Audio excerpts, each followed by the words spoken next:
आज पूरे देश के साथ साथ दिल्ली में भी मुहर्रम का शोक मनाया जा रहा है। इमाम हुसैन के मानने वाले आज सड़कों पर जुलूस निकालकर उनका मातम कर रहे हैं। करीब 74 साल पहले आज ही के दिन इराक के करबला में मुसलमानों के पैगंबर हजरत मोहम्मद साहब के नवासे इमाम हुसैन और उनके 71 साथियों को बड़ी ही बेरहमी से कत्ल कर दिया गया था।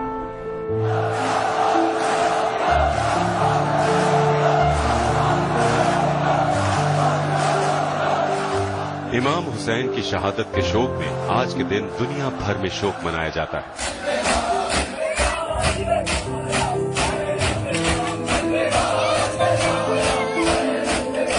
इमाम हुसैन मुसलमानों के पैगंबर मोहम्मद साहब के नवासे थे, जो करबला की जंग में अपने 71 साथियों के साथ शहीद हुए।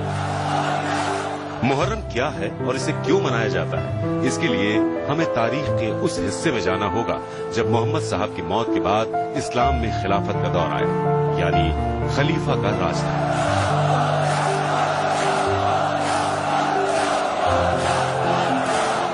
खलीफा को पूरी दुनिया के मुसलमानों का प्रमुख नेता माना जाता था। पैगंबर मोहम्मद साहब के गुजर जाने के बाद लोग आपस में तय करते थे कि उनका खलीफा कौन होगा, मगर कुछ लोग तलवार के दम पर इस ओहदे को हासिल करना चाहते थे।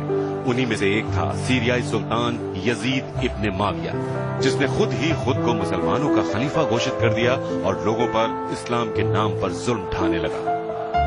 और जब इमाम हुसैन ने इसका विरोध किया तो यजीद ने फरमान जारी करके पैगंबर मोहम्मद साहब के नवासे पर समर्थन और रजामंदी का दबाव बनाया और कहा, अगर हुसैन राजी न हुए तो उनका सिर कलम कर दिया जाएगा। मगर इमाम हुसैन ने कहा, मैं एक पापी, बेईमान और खुदा रसूल को न मानने वाले यजीद इब्न माविया का आदेश नहीं मान सकता। इसके बाद सऊदी अरब में अपने वतन मदीना को छोड़कर इमाम हुसैन हज के लिए मक्का चले गए, मगर यहाँ भी यजीद ने अपने सैनिकों को श्रद्धालु बनाकर उनका कत्ल करने के लिए भेज दिया। चूंकि मक्का में खून खराबा हराम है, लिहाजा जैसे इस बात का पता इमाम हुसैन को चला तो उन्होंने अपने परिवार और करीबियों के साथ मक्का छोड़ दिया, मगर यजीद की फौज ने उन्हें इराक के करबला में घेर लिया। सन 680 ईस्वी में उर्दू कैलेंडर के पहले महीने मुहर्रम की 2 तारीख को इमाम हुसैन करबला में थे और यहाँ उन्होंने यजीद और उनकी सेना को इस्लाम के सही मायने समझाने की बहुत कोशिश की, मगर वो ताकत और दौलत के नशे में इस कदर चूर था कि नहीं माना और उसने इमाम हुसैन को अल्टीमेटम दिया कि या तो वो यजीदी की खिलाफत का समर्थन करे या जंग करे। हुसैन जंग नहीं करना चाहते थे क्योंकि उन्हें अपने नाना मोहम्मद साहब से ये सीख मिली थी कि इस्लाम जंग का नहीं, मोहब्बत का नाम है। यजीद ने इमाम हुसैन पर दबाव बनाने के लिए उन पर नहर से पानी लेने की पाबंदी लगा दी, जिससे हुसैन के कुनबे में मौजूद छोटे छोटे बच्चे और बूढ़े और औरतें प्यास से तड़प उठे। 3 दिनों तक उन्हें भूखा प्यासा रखा गया और उसी हालत में जबरन जंग करने के लिए मजबूर किया गया। तब इमाम हुसैन ने यजीद से खुदा की इबादत की एक रात मांगी, जिसे आशुरा की रात कहा जाता है, जिसके बाद मुहर्रम की 10 तारीख को करबला की जंग हुई। एक तरफ यजीद की करीब 1 लाख की फौज थी तो वहीं दूसरी तरफ इमाम हुसैन के कुनबे में सिर्फ 72 ऐसे लोग थे जो जंग में शामिल हो सकते थे। बाकी या तो महिलाएं थीं, बच्चे थे या बीमार थे।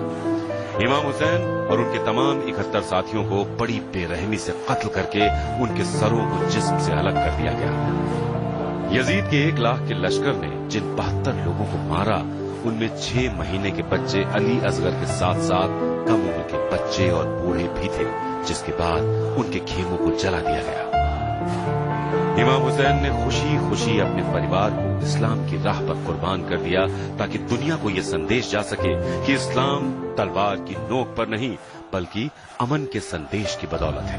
मगर आज उसी इस्लाम को अबू बकर, al Baghdadi, Hafiz Saeed, Osama bin Laden जैसे लोग और आतंकी संगठन बदनाम करने की कोशिश कर रहे हैं। हुसैन और उनके 71 साथी मरकर भी अमर हो गए। आज भी उनके अहिंसा के संदेश की मिसाल पूरी दुनिया देती है। मैंने इमाम हुसैन से सीखा कि मजलूम होते हुए भी किस तरह जीत हासिल की जा सकती है। इस्लाम की बढ़ोतरी तलवार पर निर्भर नहीं करती बल्कि हुसैन के बलिदान का एक नतीजा है। इंसाफ और सच्चाई को जिंदा रखने के लिए फौजों या हथियारों की जरूरत नहीं होती है, कुर्बानियां देकर भी जीत हासिल की जा सकती है, जैसे कि इमाम हुसैन ने करबला में किया। इमाम हुसैन की कुर्बानी तमाम गिरोहों और सारे समाज के लिए है और ये कुर्बानी इंसानियत की भलाई की एक अनमोल मिसाल है। इमाम हुसैन की कुर्बानी किसी एक मुल्क या कौम तक सीमित नहीं है, बल्कि ये लोगों में भाईचारे का एक असीमित राज्य है। अगरचे इमाम हुसैन ने सदियों पहले अपनी शहादत दी, लेकिन उनकी पाक रूह आज भी लोगों के दिलों पर राज करती है। इमाम हुसैन और उनके साथियों पर हुई ज्यादतियों के गम को मनाने के लिए यूं तो हर मजहब के लोग शरीक होते हैं, जिनमें बच्चे, बूढ़े, जवान और औरतें सभी शामिल होते हैं। इस जुलूस में आशूरे के दिन की याद में ताजिए और अलम निकाले जाते हैं। करबला आज भी हुसैन के मानने वालों का सबसे बड़ा तीर्थ स्थल है, जहां मुहर्रम और अरबईन में करोड़ों की तादाद में जायरीन आते हैं। ब्यूरो रिपोर्ट, दिल्ली आज तक।